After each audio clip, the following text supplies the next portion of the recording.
ఎక్కడి నుంచి వచ్చారు సార్? మీ పేరేంటి? నా పేరు నానగిరి రామకృష్ణ వర్మ అండి. నేను ఉండేది కోటి నుంచి ఇప్పుడు బోడుపల్లికి షిఫ్ట్ అయిపోయాను. మా కులదైవం శ్రీ మాతా నిమిషాంబిక అమ్మవారు. నేను ఇక్కడ రావడానికి కూడా కారణాలు ఉన్నాయండి రెండు. ఒకటేమో మా పాప కరోనా బ్యాచ్లో బీటెక్ పాస్ అయింది. తనకి వచ్చిన జాబ్స్ అన్నీ పోయినుండే. సో ఇక్కడ కోరుకున్నది ఈ శుక్రవారం కోరుకుంటే నెక్స్ట్ శుక్రవారం కల్లా మా పాపకి కాగ్నిజెంట్లో జాబ్ వచ్చింది. అలా 1 year చేసింది. 1 year చేసిన తర్వాత మళ్ళీ మా పాపకి అబ్రాడ్ వెళ్ళి హైయర్ స్టడీస్ చేయాలని ఉండే. మళ్ళీ మా పాప మళ్ళీ మొక్కుకొని మళ్ళీ ప్రదక్షిణాలు చేసింది 16 చేసిన తర్వాత మళ్ళీ ఇమీడియట్గా వీసా శాంక్షన్ అయిపోయింది. లోన్ కూడా మాకు లోన్ ఎలిజిబిలిటీ కూడా లేదు.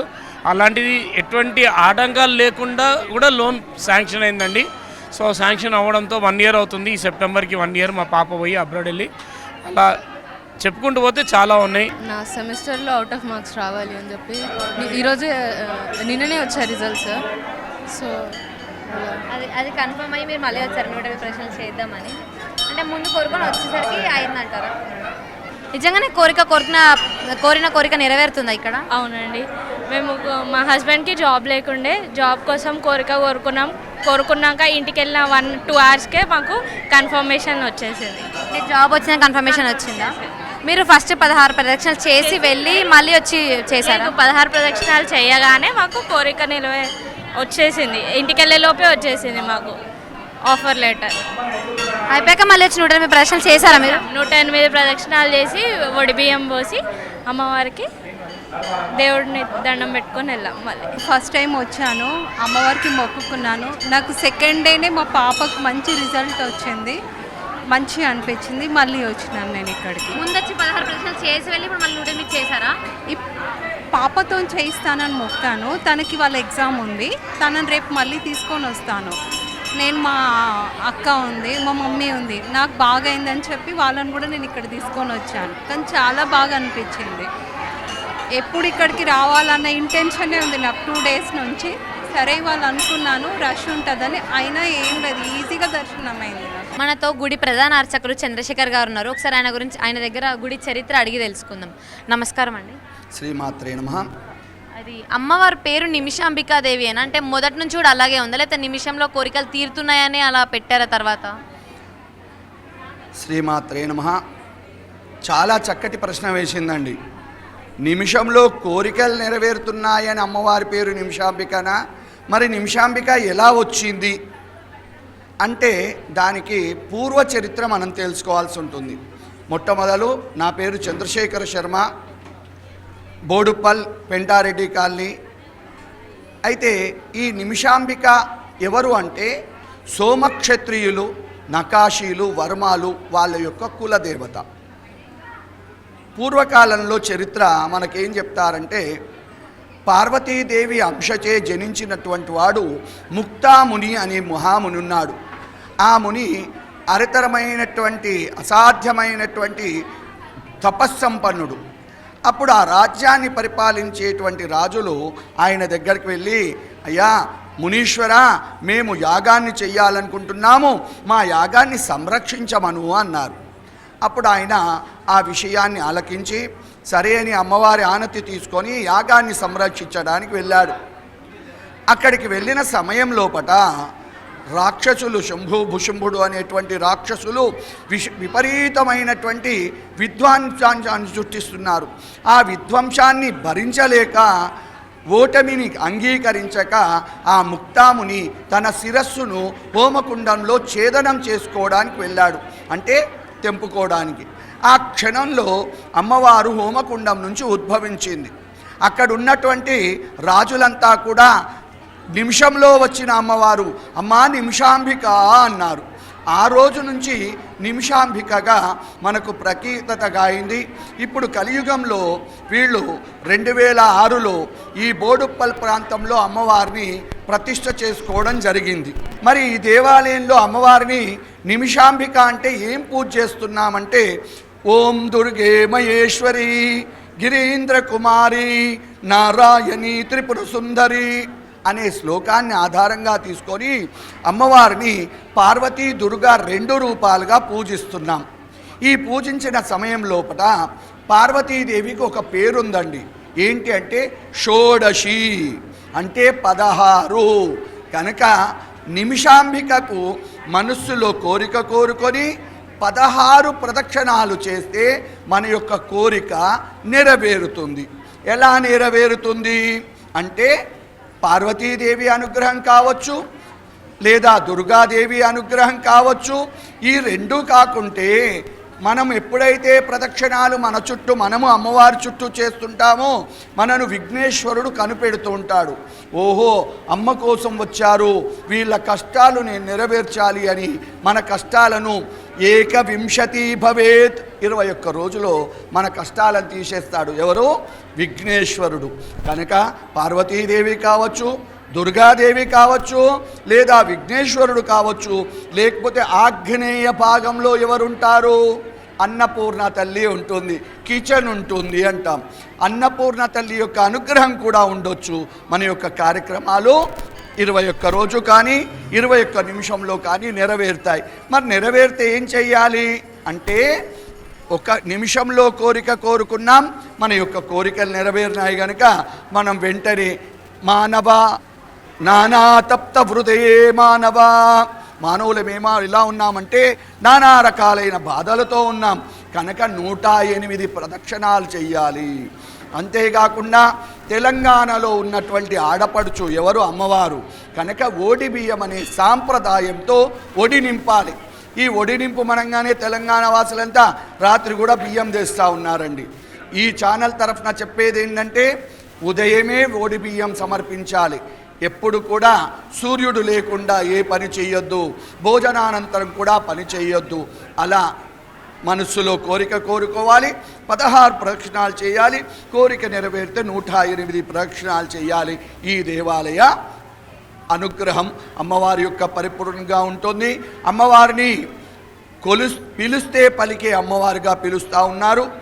అంతేకాకుండా కొంగు బంగారమై కల్పవల్లి అయి ప్రతి యొక్క భక్తుడి యొక్క కోరికలు తీరుస్తుంది అనడానికి వస్తున్నటువంటి అశేషమైనటువంటి జనము వాళ్ళు వచ్చి కూడా చెప్తున్నారు, పంతులు గారు మా పనైందని. అంతకన్నా ఆనందం లేదు. నిత్యం కూడా అమ్మవారిని ఆరాధించేది ఏంటంటే, సర్వే జనా సుఖినో భవంతు లోక కళ్యాణార్థం అమ్మ అని చెప్పేసి చేయడం జరుగుతుంది. అందుకని ఇంతటి ప్రతిఫలం వస్తూ ఉంది. శుభం విజయోస్తు. జగన్మాత పరిపూర్ణత అనుగ్రహ సిద్ధిరస్తు. ఎవరైతే ఈ ఛానల్ను వీక్షిస్తున్నారో వారికి అమ్మవారి యొక్క పరిపూర్ణ అనుగ్రహంతో అఖండ విజయాలు సాధించాలని అనుకుంటూ శుభం విజయోస్తు. ఇట్లా ఎందుకు ఈ ఫస్ట్ శుక్రవారం ఇలా చీరలు 108 చీరలతో చేయడం, తర్వాత 4వ శుక్రవారం ఇలా 1,00,000 గాజులతో చేయడం, ఇవన్నీ ఇక్కడ మీరు మొదలుపెట్టినవా లేకపోతే ముందు నుంచే ఉన్నాయా అవి? చాలా చాలా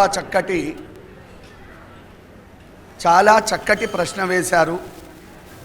ఏమండి, చీరలు అనేటువంటిది మీరు ప్రవేశపెట్టారా, ఎక్కడైనా చూసి నేర్చుకున్నారా అని? నిజానికి మేము మొట్టమొదట 2014లో 1,00,000 గాజుల అలంకరణ శ్రావణ మాసం అనేటువంటిది ఆడపడుచులకు భాగ్యోదయ మాసం.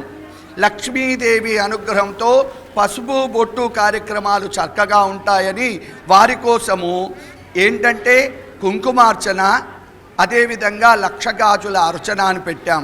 అది అత్యంత వైభవపేతంగా జరిగినందుకు గత 5 సంవత్సరాలుగా మళ్ళీ ఆలోచించాం. ఆడపడుచులు మొదటి శుక్రవారం నాడు అమ్మవారికి కట్టినటువంటి చీరలు, ఇప్పుడు కొంతమంది ఉన్నారండి, నేను 1000 రూపాయల చీర కట్టలేనండి, 5,000 చీర కొనియలేనండి, నా చీర కట్టాలండి అంటారు. అందుకని సుమారు 1116 మంది చీరలు ఒకే రోజు కట్టి అమ్మవారి యొక్క ప్రసాదాన్ని అందరి ఆడపడుచులకు అందే విధంగా చేయాలని ముఖ్యోద్దేశంగా ఎవరిని సంప్రదించినది కాదు. అమ్మవారు ఇచ్చినటువంటి ఆనతి, ఆమె ఇచ్చినటువంటి అనుభవం చేత, ఆమె ఇచ్చినటువంటి ఆలోచన చేత మా కమిటీ వాళ్ళందరూ కూడా నిర్ణయించి తీసుకున్నటువంటి నిర్ణయం అండి. అది ప్రసాదము ఆడపడుచులకు మొదటి వారం పూజ చేసిస్తే వాళ్ళు కుంకుమార్చన, ఏదైతే 2వ వారము వరలక్ష్మీ వ్రతంలో ఆ యొక్క చీర కట్టుకుంటారు. ఒకవేళ లేకపోతే కనీసము రాఖీ పౌర్ణమి రోజైనా అమ్మవారి ప్రసాదంగా అలంకరించుకుంటారనే ఉద్దేశంలో కట్టడం జరిగింది. నిమిషాంబికా దేవాలయం 2006లో కట్టిన ఈ దేవాలయం ఒక 6 నెలల నుంచి సోషల్ మీడియా వేదికగా చాలా ఫేమస్ అయింది. ఈ గుడిలో 1 నిమిషంలో కోరిక కోరుకొని ప్రదక్షిణ చేసొచ్చి 21 రోజుల తర్వాత వచ్చి మళ్ళీ వడిబియ్యం సమర్పించి 108 ప్రదక్షిణాలు చేస్తే కోరుకున్న కోరిక నెరవేరుతుందంటూ చెప్తున్నారు.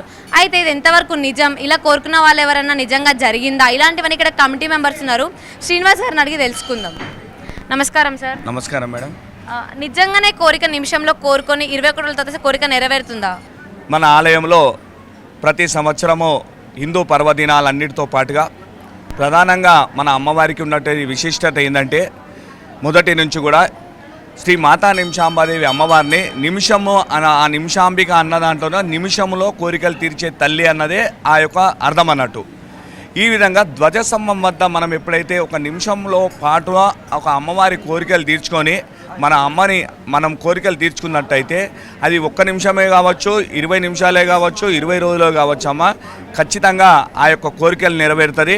ఎందుకంటే అందుకు మేమందరం ఉన్న భక్త సభ్యులమే నిదర్శనము. మేము గత 26 సంవత్సరాల నుండి కూడా అమ్మవారికి సేవ చేసుకుంటున్నాము. ఇంకా భక్తుల విషయం అయితే ఇంకా తండోపతండాలు మీరు చూస్తున్నారు కదా.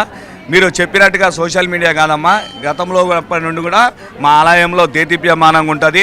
ప్రధానంగా శ్రావణ మాసము మరి నవరాత్రి ఉత్సవాలలో మీరు భారతదేశంలో ఎక్కడా లేనంత విధంగా మరి నవరాత్రి ఉత్సవాలు మాత్రాన చాలా ఘనంగా జరుగుతాయి. అదేవిధంగా శ్రావణ మాసంలో ముఖ్యంగా శ్రావణ మాసము మొదటి శుక్రవారం రోజు అమ్మవారికి 1116 చీరలు అలంకరణ చేయడం అన్నది దాదాపు 15 సంవత్సరాల నుండి కొనసాగుతుంది. సార్ ఇప్పుడు టెంపుల్కి ఫండ్స్ ఏమన్నా వస్తున్నాయి, లేకపోతే గవర్నమెంట్ నుంచి ఏమన్నా వస్తున్నాయి, లేకపోతే మొత్తం మీ ట్రస్ట్ నుంచి జరుగుతుందా? లేదమ్మా, మొత్తం ట్రస్ట్ వారే భక్తులు ఇస్తారు తప్ప మేము ఎవరిని కూడా మేము అడగమమ్మా. వారంతాలు వాళ్ళు స్వచ్ఛందంగా ఇస్తే తప్ప మేము ఎవరిని అడగము. మా ట్రస్ట్ మెంబర్లమే మేము స్వయానా వేసుకుంటాము. ఆ విధంగా మాది మొదటి నుంచి 25 సంవత్సరాల నుండి మా స్వతహాగానే మేము మెయింటైన్ చేస్తున్నామమ్మా. అందరం ఎప్పుడు అవసరం ఉంటే అప్పుడు మా డబ్బులతోటే మేము నడుపుతున్నాం. భక్తులు వాళ్ళ శక్తి మేరకు వాళ్ళు కూడా ఇస్తుంటారు. అంటే విదేశాల నుంచి కూడా ఫండ్స్ వస్తున్నాయని విన్నా నేను, అది నిజమేనా? లేదమ్మా, అలాంటిది ఏం లేదు. మామూలుగా ధూపదీప నైవేద్యము అది నెల 500 రూపాయలు. చాలామంది ఏంటంటే నిత్య అర్చన కార్యక్రమాలు జరుగుతుంటాయి. ఆ నిత్య అర్చన కార్యక్రమం 500 రూపాయలు కడితే మీరు కట్టినా కానీ ఆ నిత్యము అర్చన కార్యక్రమాలు జరుగుతాయి. ఎలాంటి ఏం లేదమ్మా. చక్కగా మా ఓన్ డబ్బులతోటి మరి భక్తులు ఇచ్చినటువంటి సహాయ సహకారాలతోటి ముందుకు పోతున్నాం.